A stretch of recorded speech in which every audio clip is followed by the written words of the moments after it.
পবিত্র কাবাঘরকে আবৃত করা কাপড়টি কিসওয়া বা গিলাফ নামে পরিচিত।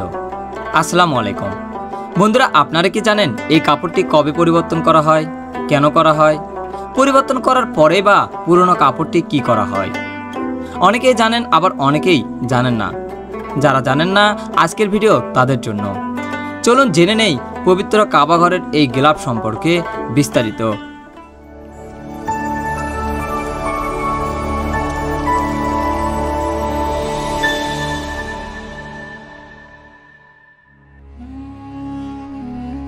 দশটি ধাপে সম্পূর্ণ এই গিলাফে সোনা রূপা সহ বিভিন্ন মূল্যবান জিনিস ব্যবহার করা হয়।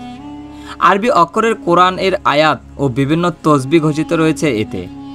ক্যালিওগ্রাফি গঠিত হওয়ায় কেউ কেউ এই লেখাগুলোকে বুঝতেই পারেন না। তাই অনেকের মনে প্রশ্ন জাগে, কি লেখা আছে কাবা শরীফের গিলাফে। পবিত্র কাবাঘর শুধুমাত্র একটি বিশাল ইমারতই নয়, এটি বিশ্বজুড়ে কোটি কোটি মুসলিমদের আধ্যাত্মিক কেন্দ্রবিন্দু। কাবার উপরের কালো আবরণ, যা কিসওয়া বা গিলাফ নামে পরিচিত, তা কেবল একটি কাপড়ই নয়, এটি মুসলিম জাতির ইতিহাস, ঐতিহ্য ও বিশ্বাসের প্রতিচ্ছবি।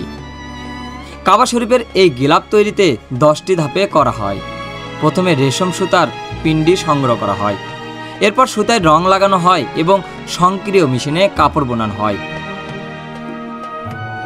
658 মিটার গিলাফ তৈরিতে ব্যবহৃত হয় 670 কিলোগ্রাম রেশম। 47টি কাপড়ের টুকরায় বিশেষ মেশিনে সেলাই করা হয়।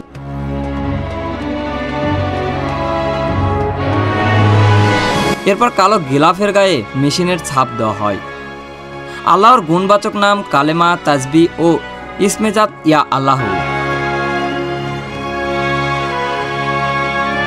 গিলাফ তৈরির শেষ ধাপে ক্যালিওগ্রাফি ও হস্তশিল্পে তৈরি করা হয় কাবা শরীফের দরজার অংশ ও রং করা হয় সোনালী রঙের বিল তৈরি হয়।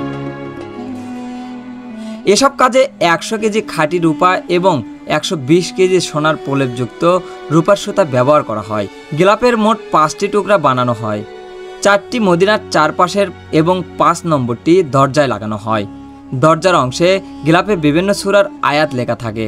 কোন কোন সূরার আয়াত লেখা থাকে জানা থাকলে কমেন্ট করে যাবেন। প্রশ্ন রাখলাম আমার মুসলিম ভাই বোনদের কাছে। চলুন এবার জেনে নেই বদলানো হয় গিলাফ আর পুরনো গিলাফ কি করা হয়। আমাদের পবিত্র ইসলাম ধর্মের অন্যতম দিন হজের দিন, অর্থাৎ আরবি ক্যালেন্ডার অনুযায়ী 9 জিলহজ, যাকে বাংলায় হজের দিন বলা হয়। আর এই দিনেই কাবার গায়ে থাকা গিলাফটি পরিবর্তন করা হয়। এই কাপড়কে বলা হয় কিসওয়া। এখন প্রশ্ন হলো, এত বড় কিসওয়া বা গিলাফটি পুরনো হয়ে গেলে সেটিকে কি করা হয়? অনেকেই ভাবেন পুরনো কাপড়টি হয়তো লুকিয়ে রাখা হয় বা গোপন কোনো জায়গায় ফেলে দেওয়া হয়, কিন্তু বাস্তবতা আসলেই ভিন্ন। এই কাপড়ের প্রতি দেখানো হয় দারুণ সম্মান। প্রথমে পুরনো কাপড়টিকে ছোট ছোট টুকরায় কাটা হয়। এরপর সেই টুকরোগুলোকে মুসলিম বিশ্বের রাষ্ট্রপ্রধান, গুরুত্বপূর্ণ অতিথি ও সম্মানিত ব্যক্তিদের উপহার হিসেবে দেওয়া হয়। কিছু টুকরা শহীদের জাদুঘরে সংরক্ষিত থাকে, আর কিছু টুকরা ওয়াকাবা বিভাগের তত্ত্বাবধানে নিরাপদভাবে থাকে।